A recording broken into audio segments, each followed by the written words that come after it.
การช่วยเหลือประชาชนในเบื้องต้นก็คิดว่าได้รับผลดีพอสมควรท่านเวลาพอสมควรส่วนตัวข้าพเจ้านี่ก็เป็นห่วงแหละเป็นห่วงหลายแหละก็ได้ติดตามก็ได้ซี้นำให้ทางนครหลวงให้เอาใจใส่เป็นพิเศษลงไปติดแทศสถานที่เพื่อวางแผนช่วยเหลือประชาชนโลดเขาก็ถามแล้วถามอีกว่ามีผู้เสียชีวิตบ่ว่าซั่นแต่ก็โชคดีว่าบ่มีผู้ใดเสียชีวิตแต่ว่าถึงบาดเจ็บสำคัญมันเฮือนมันเพ่หมดนั่นแหละบ่สามารถอยู่ได้แล้วคันบ่ซ่อมแปลงกายมากก็เลี้ยวเบิ่งเป็นห่วงที่สุดแม่นเดี๋ยวนี้ถ้าเฮา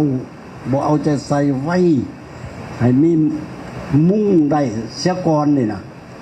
หลังคาที่เปยานฝนลงมาอีกเดี๋ยวนี้ยัง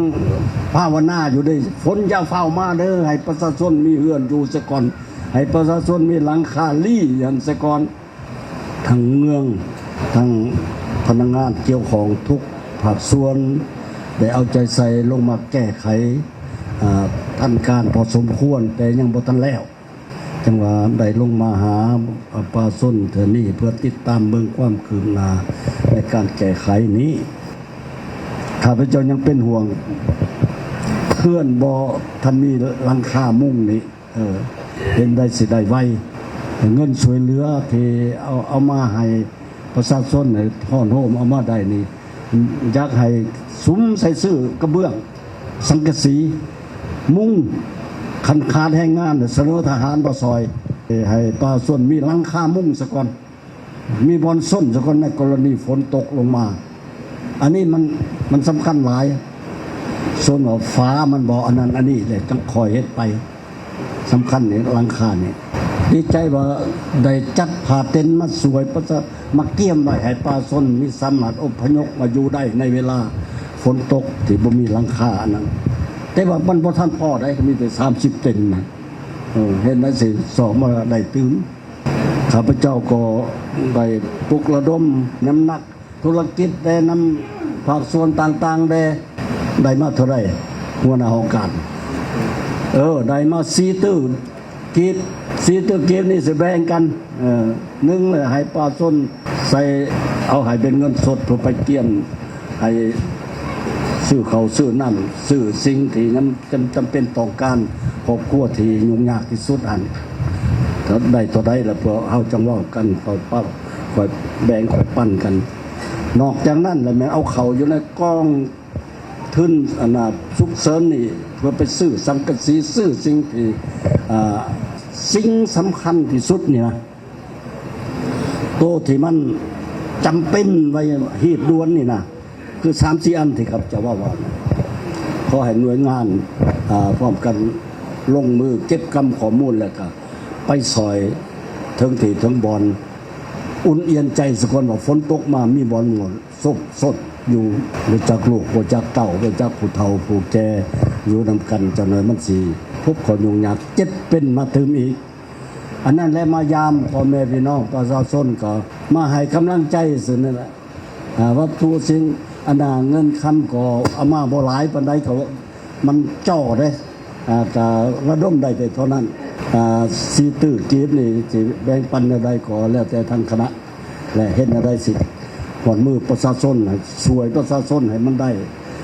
มีเรือนอยู่ซะก่อนมีบอนต้มเขาซะก่อนมีบอนส้นในเวลาฝนตกซะก่อนอันนั้นแหละมีน้ำกินน้ำใส่บริษัทไฟฟ้าก็ว่าจะบ่เก็บค่าบริการค่าไฟฟ้าจากประชาชนที่ได้รับผลกระทบนี่ถือเอาว่าซั่น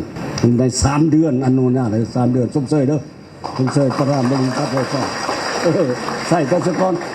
บริษัทไฟฟ้าออกเงินน่ะ3 เดือนนี่นะที่บ่ให้ประชาชนที่ถือผลกระทบนี่ก็เป็นเงิน5 ตื้อกีบละได้3 เดือนที่ประชาชนได้ใช้ฟรีว่าอย่างนั้นที่ไหลมานี่นะสมเสยบริษัทนั่นแหละเนาะสมเสยแล้วน้ำประปาได้เป็นยังไงน้ำประปาก็พยายามช่วยเด้อน้ำประปาสิเก็บซ้ำไรเก็บในไรเนอะช่วยประชาชนระยะนี้เอาสำนีซะก่อน 3 เดือนกันบ่แม่น3 เดือนที่กันสิแม่น5 ตื้อ3 4 ตื้อพุ่นเลยเนาะ เอาสมเสยบริษัทน้ำประปามาสนับสนุนให้3 เดือนไฟฟ้าน้ำประปาท่านวันนี้ทหารทัพประกันและท่านได้พ้นประมาณนี้เลยท่านรัฐมนตรีป้องกันประเทศเพิ่นก็มานำเพิ่นสิจัดกำลังให้มีแต่ไปจัดไปให้บนใดเลยแม่นซับซ้อนใส่สาวนุ่มก็